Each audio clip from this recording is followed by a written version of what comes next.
I just had a friend message saying her sourdough starter died, and she was all, do you have extra starter that I can have? Yes, 100%. So let's talk about starting your own sourdough starter. I've gotten so many questions about that, and I don't really have an answer for you because I never had to start my own starter. I was gifted my starter from a friend. And so that's my biggest encouragement to you. If you are wanting to begin on a sourdough journey of your own, an adventure of baking with sourdough, I encourage you to find somebody in your area that bakes sourdough and ask them, will they share some starter with you?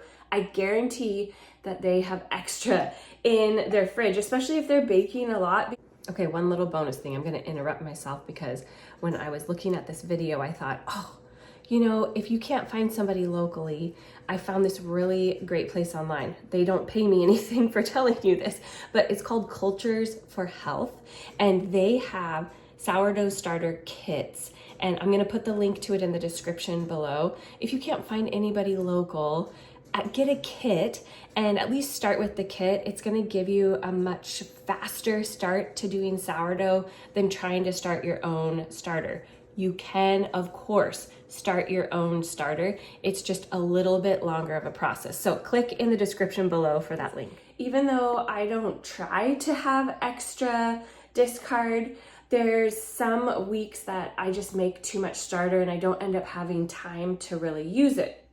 And so then it goes back into the fridge and it turns back into starter and it waits for me to be able to bake again. So I am getting a little bit out of my main starter jar from the fridge. This is where I put all my extra discard. This was the original starter jar that I got starter from the friend who gave it to me. And the nice thing about getting starter from somebody that bakes a lot is their starter is going to be really mature and strong, which means you don't need to baby it as much.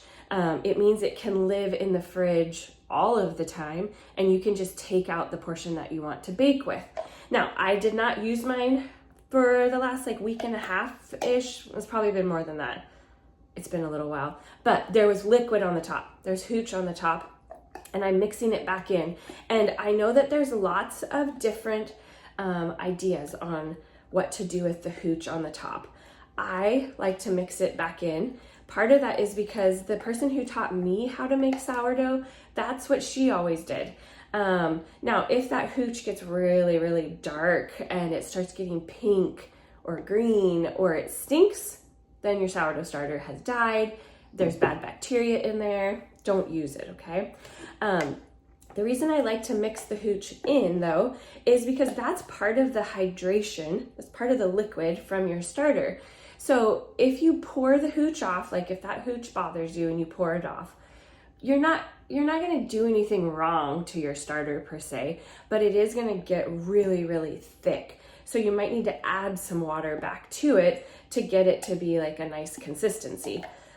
I just think the hooch is part of the goodness of the sourdough. And so I mix it back in and it for sure is gonna give it a richer, deeper sourdough flavor, but we don't mind that. Okay, so I am going to pull a little bit of this off for my friend who's gonna do some baking. So if you are wanting to get going on doing sourdough, here's my encouragement to you. Go find somebody locally who bakes, and don't just ask them for some starter.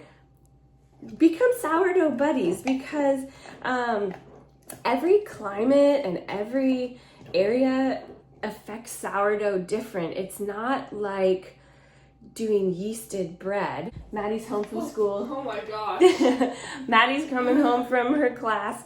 But here's the goodness of being able to be connected to somebody locally is you can ask them how they deal with different ratios and are they having to change some of the ratios to work for your area.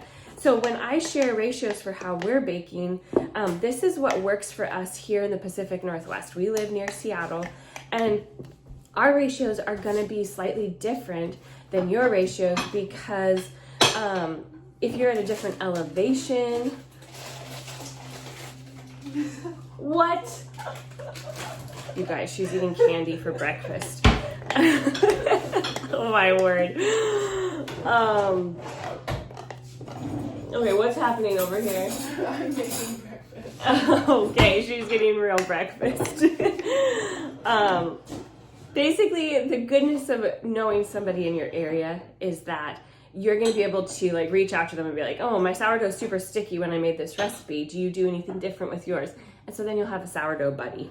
Sourdough buddies are so fun because then you get to share recipes that you're finding and all that goodness. So I'm glad that you're here. We get to be sourdough buddies. Maddie's going to stop making so much noise here. I'm trying not to. And look at my starters all mixed back up. I think this had been sitting in the fridge for longer than I was thinking because it took a little bit to get it mixed up. So if your hooch has gotten separated like that, just keep mixing until it's all mixed in again. And now we get to fill a fresh jar with sourdough starter for my friend so that she can keep on baking, baking, baking. And cheers to having fun baking and the whole adventure.